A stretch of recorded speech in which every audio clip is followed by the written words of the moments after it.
My name's Lindsay Brendel, and I'm one of the park guides here at Tonto National Monument. I've been at this site for just over a year. I started last September, and before that I was a seasonal ranger at Yellowstone National Park for 2 summers. I worked at Valley Forge National Historical Park before that. So I've been here at Tonto, learning the Sonoran Desert ecosystem, sharing this site with visitors for just over a year now. At Tonto National Monument, we have 2 cliff dwellings that date back just about 700 years. And the people that built these cliff dwellings were called the Salado. Now that's a name that was put on by later archaeologists. We don't know what they were calling themselves, but these cliff dwellings date back to the early 13 and 1400s. The people were living along the Salt River, and that's where that name Salado comes from, the water source they were living on. And that's where most people were living at the time. They were living right along the Salt River. But here in our national monument today, we have 2 really beautiful examples of cliff dwelling sites. We have a natural spring area that was the fresh water source for both of our cliff dwellings. And we have our lower cliff dwelling, which we're sitting in right now. That is open year-round, and people can hike up to and actually come into the cliff dwelling, which is pretty rare and pretty special for a cliff dwelling site.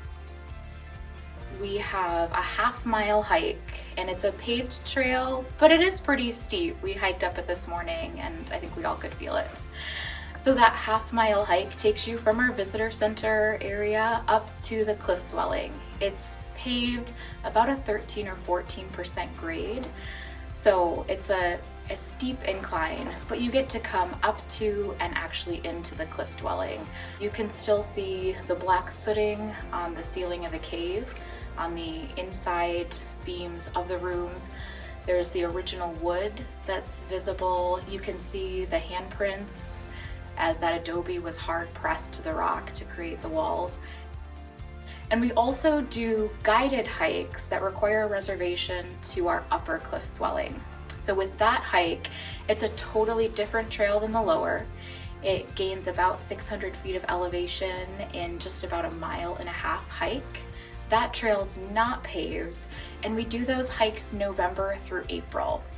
That site differs from our lower cliff dwelling, mostly just in size of the site. It's about twice as many rooms in a cave that's roughly twice as big.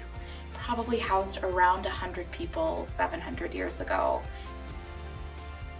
We always want to give our wildlife plenty of space because we have resident rattlesnakes. We've got a lot of different bird varieties and species that take refuge in the monument. We don't have any campgrounds here at Tonto National Monument, but we sit directly across from Roosevelt Lake, and that whole area is managed by Tonto National Forest. And there's a lot of campgrounds along the lake. There's spots where you can camp right along the lake shore. Bermuda Flats is a popular campground for that. The closest campground to us here at Tonto National Monument is the Windy Hill Campground, which is just diagonal and sits again right on the lake. Service animals are allowed inside the cliff dwelling and inside our visitor center.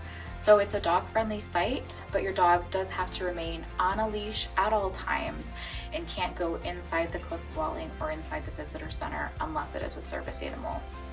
We love having visitors, whether it's their first time to Tonto National Monument or they're Arizona residents that visit us every year. I think there's always something new to explore at this site and something new to take away. And we encourage anyone who hasn't visited to come out and see us and tell your friends, bring new people to the site. It's a really interesting look at history in a really beautiful spot of the Sonoran Desert.